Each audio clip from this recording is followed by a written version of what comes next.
तो भाइयों और बहनों, स्वागत है आपका। आज मैं आपको ले चलता हूं पुराने जमाने में। सोचिए, एक तरफ हमारे शहंशाह अकबर बैठे हैं, एकदम ठाट बाट से। उनके दरबार में सब कुछ था, पैसा, शोहरत, बड़े बड़े मंत्री, मतलब आजकल के प्रोड्यूसर से भी ज्यादा अमीर थे। तभी एंट्री होती है एक मेहमान की। कहां से? लंका से। हाँ जी, वही रावण वाली लंका। अब लंका से कोई आया है तो खाली हाथ तो आएगा नहीं। वो अपने साथ एक अजीब सी चिट्ठी लाया था। चिट्ठी में क्या था, ये सुनकर तो आप भी कहेंगे क्या बात है। लंका के राजा ने एक बहुत ही अजीब चीज मांगी थी, बहुत ही ज्यादा अजीब। उन्होंने कहा, अकबर जी, सुना है आपके दरबार में एक से बढ़कर एक बुद्धिमान लोग हैं, तो हमारे लिए एक घड़ा भरकर बुद्धि भेज दीजिए। अब बताइए भला, ये भी कोई मांगने की चीज है? बुद्धि कोई लड्डू है जो डब्बे में पैक करके भेज दें? दरबार में बैठे सारे मंत्री एक दूसरे का मुंह देखने लगे, जैसे स्कूल में टीचर मुश्किल सवाल पूछ लेती है और बच्चे बेंच के नीचे छिपने की कोशिश करते हैं। सबकी हवा टाइट हो गई थी। ये कैसी डिमांड है भैया? बुद्धि का घड़ा अमेजन पे भी नहीं मिलता ये तो। अकबर बादशाह भी सोच में पड़ गए। उनकी तो इज्जत का सवाल था। अगर मना कर दिया तो दुनिया क्या कहेगी? कहेंगे कि हिंदुस्तान के बादशाह के पास बुद्धि ही नहीं है। और अगर हाँ कर दिया तो बुद्धि लाएंगे कहाँ से? कोई किराने की दुकान पर तो मिलती नहीं कि जाओ भैया 1 किलो बुद्धि देना, अच्छी वाली। बादशाह का चेहरा देखने लायक था। टेंशन में तो आदमी ऐसा ही लगता है। ऐसा लग रहा था जैसे किसी ने उनसे उनका नेटफ्लिक्स का पासवर्ड मांग लिया हो। दरबार में एकदम सन्नाटा छा गया था। इतनी शांति तो मेरी स्क्रिप्ट रीडिंग में भी नहीं होती। सारे बड़े बड़े ज्ञानी जो खुद को गूगल समझते थे, सब चुप थे। किसी के पास कोई जवाब नहीं था। वो बस एक दूसरे को देख रहे थे, शायद सोच रहे थे कि कोई तो कुछ बोलो। लेकिन कोई कुछ नहीं बोला। सब ऐसे चुप थे जैसे शो के बाद ऑडियंस प्रोड्यूसर से पेमेंट मांगने पहुंच गई हो। लंका का दूत खड़ा खड़ा मुस्कुरा रहा था। उसे तो मजा आ रहा था। उसे लग रहा था कि उसने तो पूरे मुगल सल्तनत की बत्ती गुल कर दी। वो मन ही मन सोच रहा होगा, देखा हमारे राजा ने क्या सवाल भेजा है, इनके पास तो इसका कोई जवाब ही नहीं है। अब जब सब परेशान थे तो बादशाह को किसकी याद आएगी? अरे वही अपने फेवरेट, नहीं सिद्धू पाजी नहीं, बीरबल। अकबर ने चारों तरफ देखा और पूछा, हमारा बीरबल कहाँ है? जब भी कोई मुश्किल आती है ये आदमी गायब हो जाता है, कहीं छुट्टी पर तो नहीं चला गया? बादशाह की आवाज में थोड़ी टेंशन और थोड़ी उम्मीद थी। उन्हें पता था कि अगर कोई इस समस्या का हल निकाल सकता है तो वो सिर्फ बीरबल ही है।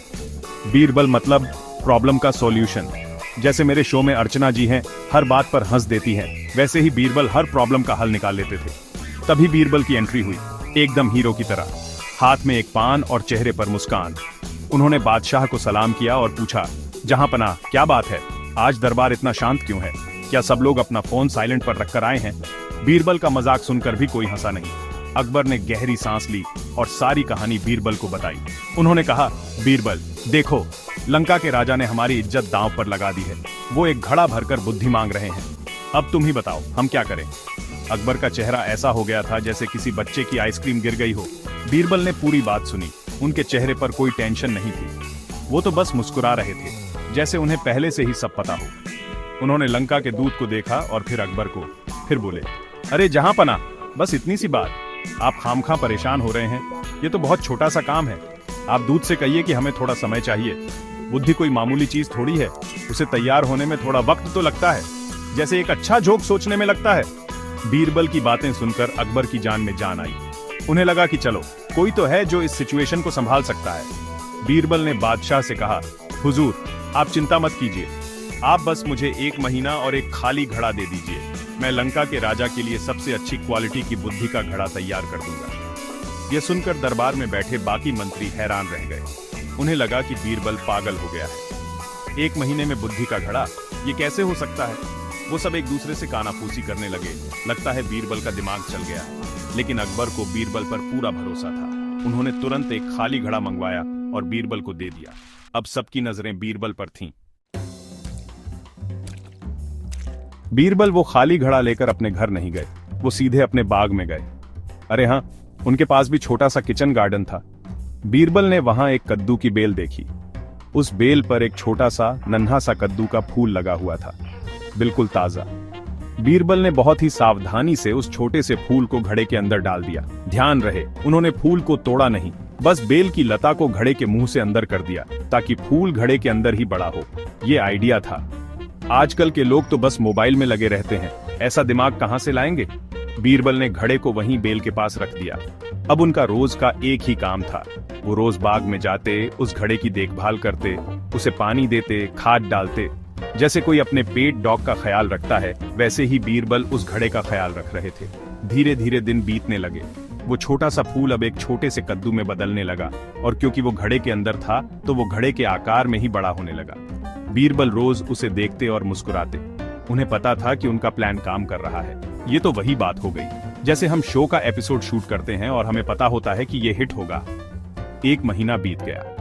अब तक वो छोटा सा कद्दू बड़ा होकर घड़े जितना बड़ा हो गया था। उसने घड़े को अंदर से पूरी तरह भर दिया था। घड़ा अब खाली नहीं था। उसके अंदर एक बड़ा सा गोल मटोल कद्दू था। जो कोई भी उसे देखता, उसे यही लगता कि कद्दू घड़े के अंदर ही उगा है। उसे बाहर निकालना नामुमकिन था, क्योंकि घड़े का मुंह छोटा था और कद्दू बहुत बड़ा। बीरबल ने सावधानी से उस कद्दू को बेल से अलग किया। अब घड़ा तैयार था, लंका भेजने के लिए एकदम रेडी। बीरबल का बुद्धि का फल तैयार हो चुका था। अगले दिन बीरबल उस घड़े को लेकर दरबार में हाजिर हुए। घड़ा ऊपर तक ढका हुआ था। सब लोग बहुत उत्सुक थे कि देखें बीरबल क्या लाए हैं। अकबर ने पूछा, बीरबल, क्या तुम बुद्धि का घड़ा ले आए? बीरबल ने मुस्कुराते हुए कहा, जी जहांपनाह, बुद्धि का घड़ा तैयार है, लेकिन इसकी कुछ शर्तें हैं। सब हैरान। अब इसमें भी टर्म्स एंड कंडीशंस, जैसे आजकल हर ऐप के साथ होती है। बीरबल का ये सस्पेंस बनाना तो कोई उनसे सीखे। पूरा माहौल बना दिया था उन्होंने, एकदम किसी ब्लॉकबस्टर मूवी के क्लाइमेक्स की तरह। बीरबल ने लंका के दूत को वो घड़ा देते हुए कहा, महाराज, यह लीजिए बुद्धि का घड़ा। हमारे बादशाह ने आपके राजा के लिए यह अनमोल तोहफा भेजा है, लेकिन इसकी 2 शर्तें हैं जो आपको माननी होंगी। दूत ने बड़ी हैरानी से पूछा, कैसी शर्तें? बीरबल ने कहा, पहली शर्त यह है कि यह घड़ा आपके राजा को बिल्कुल सही सलामत मिलना चाहिए, ये टूटना नहीं चाहिए। दूत बोला, ठीक है, हम इसका पूरा ध्यान रखेंगे। बीरबल ने फिर कहा, और दूसरी शर्त ज्यादा जरूरी है, जब आप इसमें से बुद्धि का फल निकाल लें तो यह घड़ा हमें वैसा का वैसा ही वापस चाहिए जैसा हम दे रहे हैं, टूटा हुआ नहीं। यह सुनकर दूत का मुंह खुला का खुला रह गया। उसने घड़े के अंदर झांकने की कोशिश की। अंदर एक बड़ा सा फल यानी कद्दू फंसा हुआ था। उसे समझ आ गया कि इस फल को घड़ा तोड़े बिना निकालना तो नामुमकिन है, और अगर घड़ा तोड़ दिया तो बीरबल की दूसरी शर्त टूट जाएगी। दूत का चेहरा देखने लायक था। उसकी सारी होशियारी धरी की धरी रह गई। उसे समझ आ गया कि बीरबल ने उसे उसी के खेल में हरा दिया है। वो बेचारा क्या बोलता, उसकी तो बोलती ही बंद हो गई थी। जैसे किसी ने मुझसे कह दिया हो कि आज शो में कोई पेमेंट नहीं मिलेगी। दूत ने अपनी हार मान ली। उसने सिर झुकाया और कहा, मैं समझ गया, आप सच में बहुत बुद्धिमान हैं। उसने बीरबल की चतुराई की तारीफ की और माना कि हिंदुस्तान के बादशाह के दरबार में सच में बुद्धि की कोई कमी नहीं है। वो खाली हाथ ही लंका लौट गया, लेकिन एक बड़ी सीख लेकर। अकबर बादशाह यह सब देखकर बहुत खुश हुए। उनकी छाती गर्व से चौड़ी हो गई। उन्होंने बीरबल को गले लगा लिया और बोले, वाह बीरबल, मान गए, तुमने तो हमारी इज्जत बचा ली। आज तुमने साबित कर दिया कि बुद्धि का कोई आकार नहीं होता, वो तो दिमाग में होती है। और इस तरह बीरबल ने एक बार फिर साबित कर दिया कि असली बुद्धि ताकत या पैसे में नहीं, बल्कि सही समय पर सही दिमाग लगाने में होती है। तो भाइयों और बहनों, कहानी का सार बस इतना सा है कि अगर जिंदगी में कोई आपसे बुद्धि का घड़ा मांगे तो उसे कद्दू दे देना। खैर, मजाक अपनी जगह है। असली बात तो यह है कि मुश्किल चाहे कितनी भी बड़ी क्यों ना हो, ठंडे दिमाग से सोचो तो कोई ना कोई हल जरूर निकल आता है। चलिए, इसी बात पर जोरदार तालियां हो जाएं। मिलते हैं अगले एपिसोड में।